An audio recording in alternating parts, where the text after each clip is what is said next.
D. Wade, Alonzo Mourning, Shaquille O'Neal, Bam Adebayo, and the Miami Heat disgraced the NBA last night. Bam! Your 83 points are the second most scored points in a single game in NBA history. On Tuesday night, something happened that nobody, and I mean nobody, had on their 2026 bingo card. And no, it wasn't LeBron finally retiring. It wasn't Luka playing defense. It wasn't Jokic learning what a fast break is. Bam Adebayo, a center primarily known for setting screens and catching lobs, scored 83 points in a single NBA game. 83. He passed Kobe Bryant for the second highest scoring performance in league history. The only name above him now is Wilt Chamberlain, a man who scored 100 points in a game that conveniently has zero footage. Very trustworthy.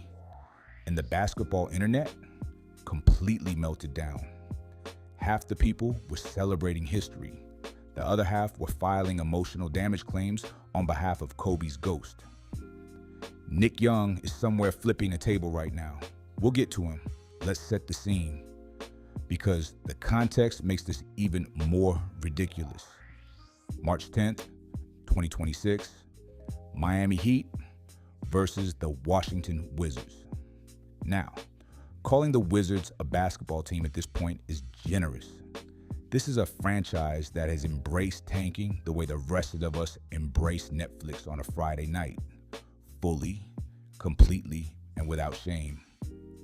The Heat were missing Tyler Herro, Norman Powell, Kello Ware, and Andrew Wiggins. So basically their entire offense. The one guy left standing, Bam Adebayo, a man who averaged 18 points a game coming into the night. 18. What happened next is either a miracle or a crime against sportsmanship, depending on which side of basketball Twitter you landed on. Bam scored 31 in the first quarter.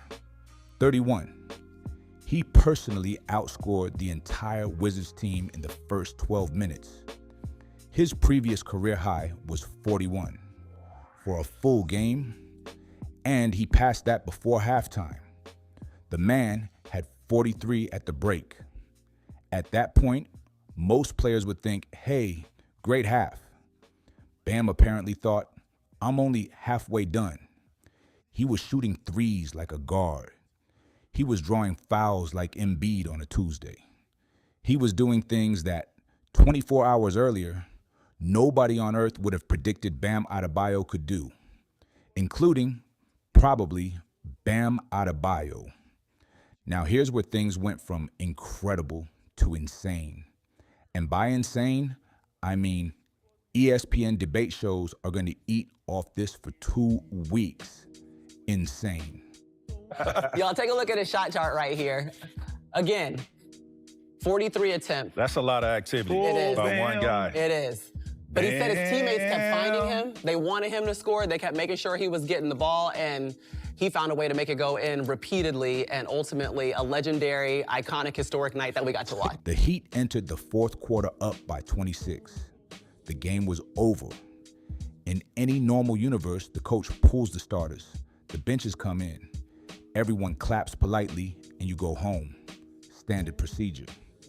Eric Spoelstra looked at standard procedure, laughed, and left Bam in. Not only did he leave Bam in, the Heat started intentionally fouling on defense, their own defense. They were fouling the Wizards to stop the clock so Bam could get the ball back faster. They were literally manufacturing extra possessions in a 30-point blowout to chase a record. This is the basketball equivalent of ordering dessert when you're already full and the restaurant is closing. The Wizards, to their credit, tried to stop it. At one point, Jaden Hardy intentionally fouled a completely different Heat player, not Bam, just to deny him the ball. They triple teamed him. 3 defenders on 1 man in garbage time. In a game, they were losing by 30. The photo of that triple team is the funniest image in basketball this year. It looks like three guys trying to guard a refrigerator that also shoots threes. And Bam went to the free throw line 16 times in the fourth quarter alone.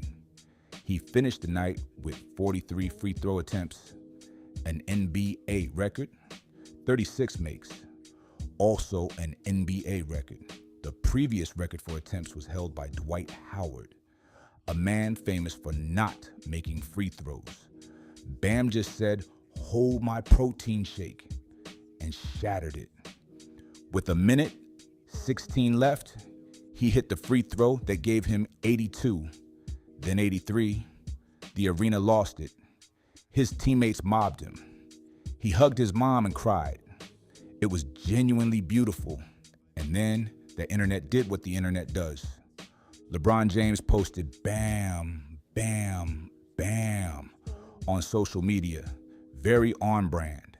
Maximum impact, minimum effort. The LeBron special.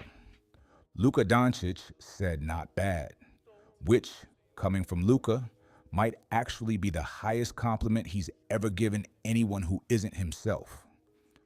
Michael Jordan, the most private man in sports, texted Bam 2 words. Just congratulations. That's it. Short and sweet. If MJ texts you after a game, you've made it. If MJ texts you 2 words, you might be in the Hall of Fame.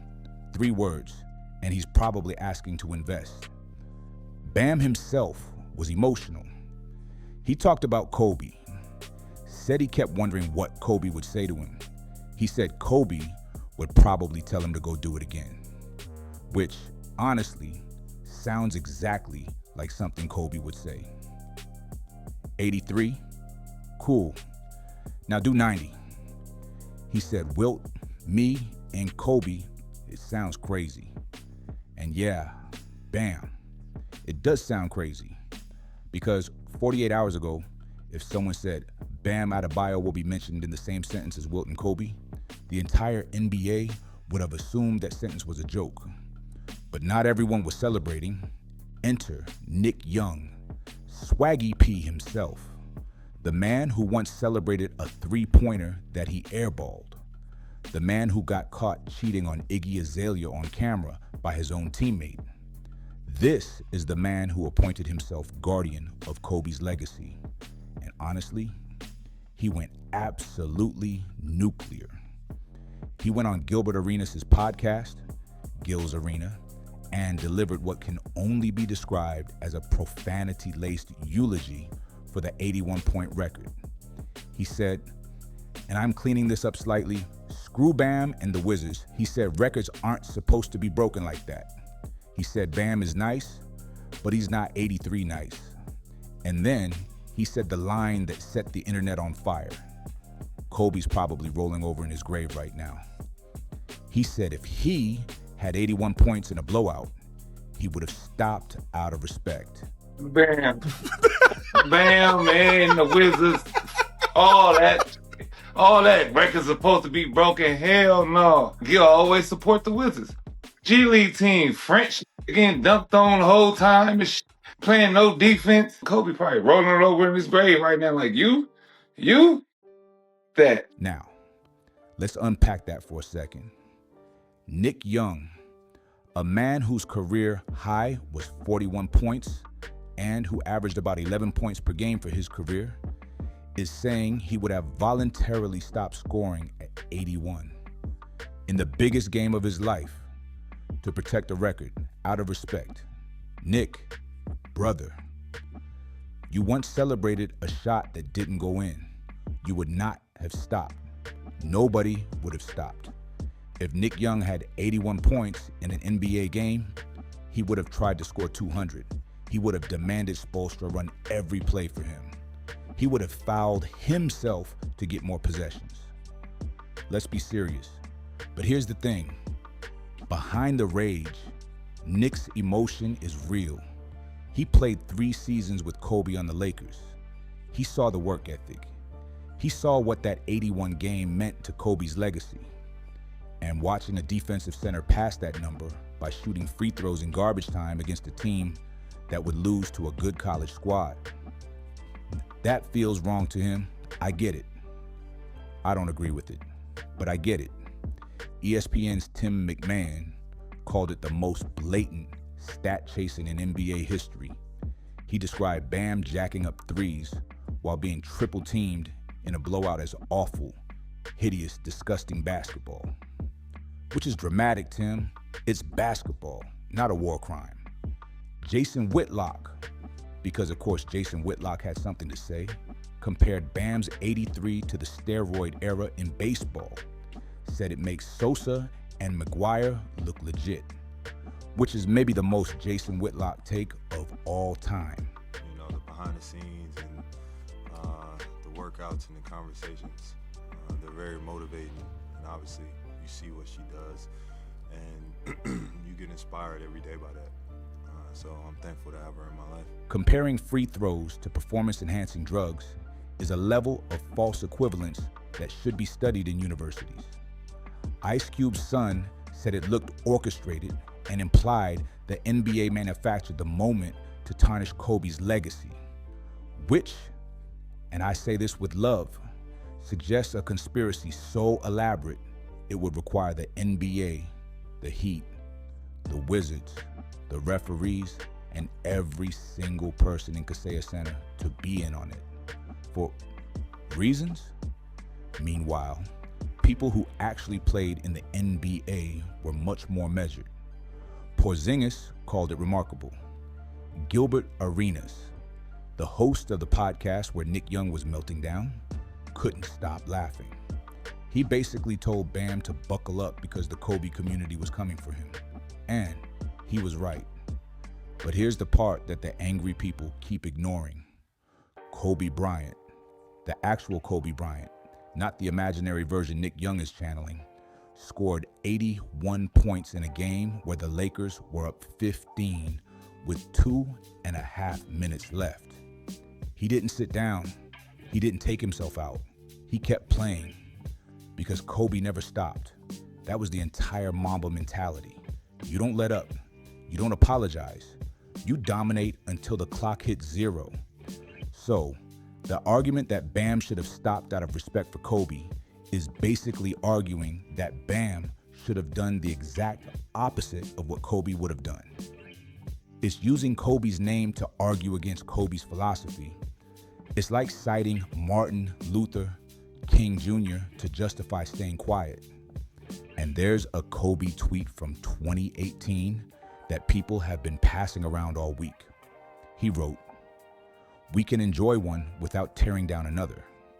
He was talking about the GOAT debate with LeBron, but it applies perfectly here.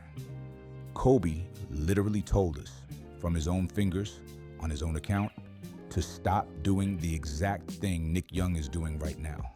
Also, and this is the uncomfortable part, a lot of the anger isn't really about the free throws or the garbage time. It's about WHO did it.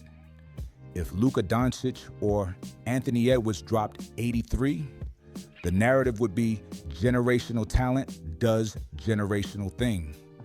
But because it's Bam Adebayo, a big man who averages 18 a game and is known for defense, people feel like the record was stolen by someone who doesn't deserve it, which is respectfully insane.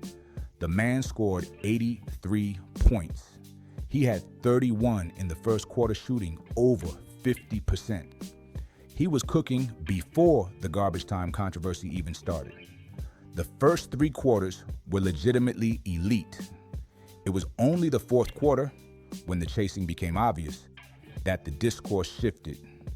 But records don't come with asterisks based on vibes. Wilt scored 100 against the Knicks in a game where the last 5 minutes were pure madness, and the fans literally stormed the court. Nobody puts an asterisk on that. You either have the number or you don't. And Bam has 83. Here's what's really happening.